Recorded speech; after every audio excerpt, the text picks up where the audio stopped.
Plastic pollution is a significant threat to the world's marine and freshwater ecosystems.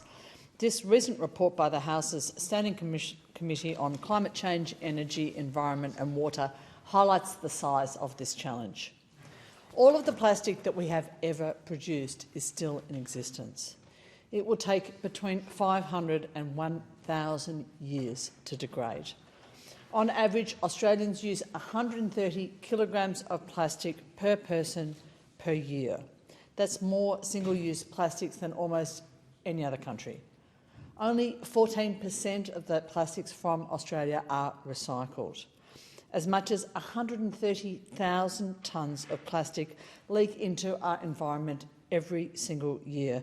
And the CSIRO has found that 3/4 of the waste, the rubbish on the Australian coastlines, is plastic. Globally, the figures are even worse. Plastic waste makes up 80% of all marine pollution. If we think about that horrible, horrible thing, the Great Pacific Garbage Patch alone, it is the biggest accumulation of plastic waste in the world. It includes an estimated total of 1.8 trillion pieces of plastic waste. That's 250 pieces of plastic for every human on the planet. It's inconceivable. This is a plastic rubbish heap, which is 17 times the size of Tasmania. Deputy Speaker, by 2050, the plastic in our oceans will outweigh the fish. The plastic that litters our rivers and our seas comes from our clothes. It comes from packaging. It's detritus from our workplaces and our homes. It's leftovers from barbecues, kids' parties, sporting events. All of it leaks because of poor waste management, stormwater runoff and illegal dumping. Its effects on marine life are disastrous. As many as 100,000 marine animals and 1 million seabirds are killed by plastic every year. Abandoned fishing gear and nets are particularly harmful. They entangle and kill turtles, seabirds, even dolphins. But the effects on humans are also of serious concern. We know now that microplastics and nanoplastics are everywhere. They're in our drinking water, they're in our soil. They carry chemicals on their surfaces, they cross the placenta and the blood-brain barrier. We don't yet understand their health implications for us and for future generations. So far, Australia's approach to plastic waste has been fragmented and inadequate.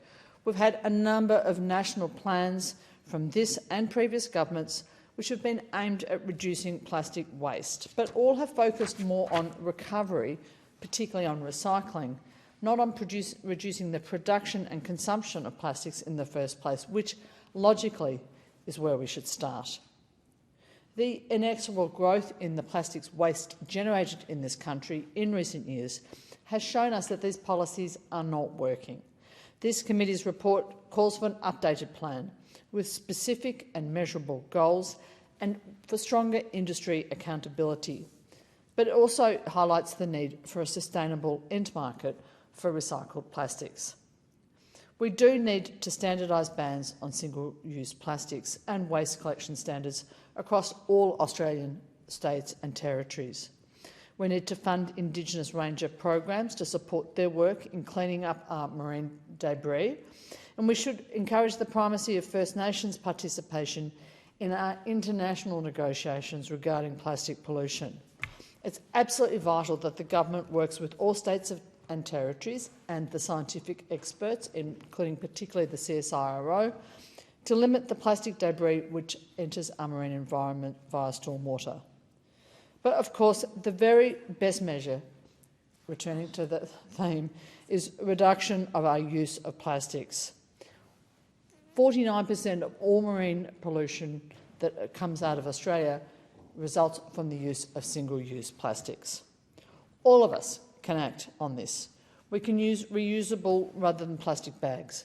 We can reduce our use of disposable plastic cups.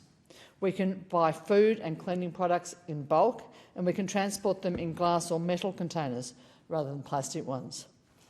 At a government level, a tax on plastic packaging in Australia would likely be an effective measure. We've seen similar taxes imposed in Europe with great effect. Extended producer responsibility schemes have also shown promise overseas and have been highlighted in this report as a possible means to decreasing our plastic pollution. Deputy Speaker, plastic pollution is a global issue and Australia needs to play a leading role in international efforts to combat it. This report supports the development of a legally binding international treaty on plastic pollution, and it encourages Australia to facilitate the participation of smaller nations in those discussions. This important drowning and waste report provides a clear roadmap for addressing the urgent and important issues of plastic pollution in Australia. By implementing its recommendations, we can reduce plastic pollution, we can safeguard our marine life, and we can lead the way regionally in the global efforts to end this concerning crisis. And I call the